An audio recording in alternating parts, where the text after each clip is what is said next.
I struggle with thinking that somebody who lies down with me and says that they love me, someone who claimed to stand up for my son at the bus stop with the neighborhood bullies, I struggle with the ideal that he could do such a heinous thing. All right, does that evidence, and you saw the mother on the stand, that's the mother of the victim, do the family stories prove that Josh Young is guilty? So we saw more family members taking the stand today, and they talked about a timeline that was building. So let's show it to you in the HLNTV.com evidence room. You can also check this out online at HLNTV.com/afterdark. So what happened in that window of death between the time Trey Zwicker was last seen and the time he was found beaten to death in a ditch? We laid out the timeline based on Trey's mother's testimony and what stepdad Josh Gowker told police. To fill in some of the gaps, we're using transcripts from police interrogation tapes as read by our producers. Take a look. Police say the last time Trey Zwicker was seen alive was around 10 p.m. the night of May 10th, 2011.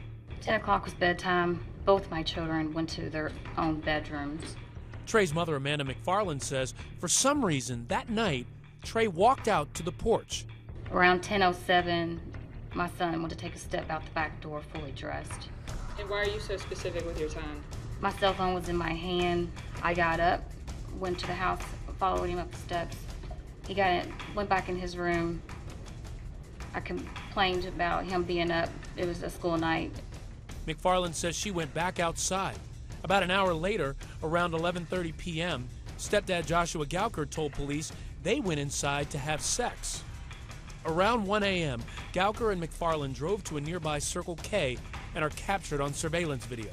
Is that you in the upper left corner? Yes, ma'am. Is that Josh Gowker next to you? Yes, ma'am.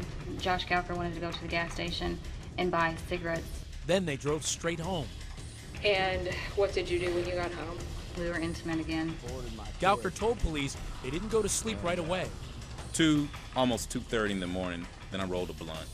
And we smoked half of it, then went to bed. Who fell asleep first? He did, Joshua Gowker. What did you do after he fell asleep?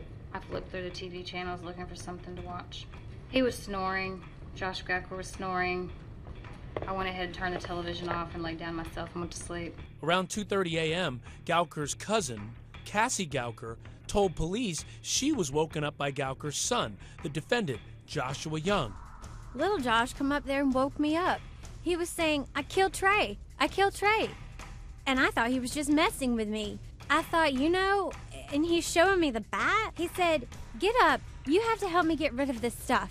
Cassie Gowker drove police to an apartment complex about 13 minutes from the victim's home. She also showed police the dumpster where she says Young threw out a plastic bag and a bat. Prosecutors say the murder weapon and the bloody clothes were never found. Later that day, Amanda got word Trey's body was found in a nearby ditch. And prosecutors are using that timeline, which they started to sketch out in court, to try to prove that Joshua Young was involved in the killing of Trey Zwicker.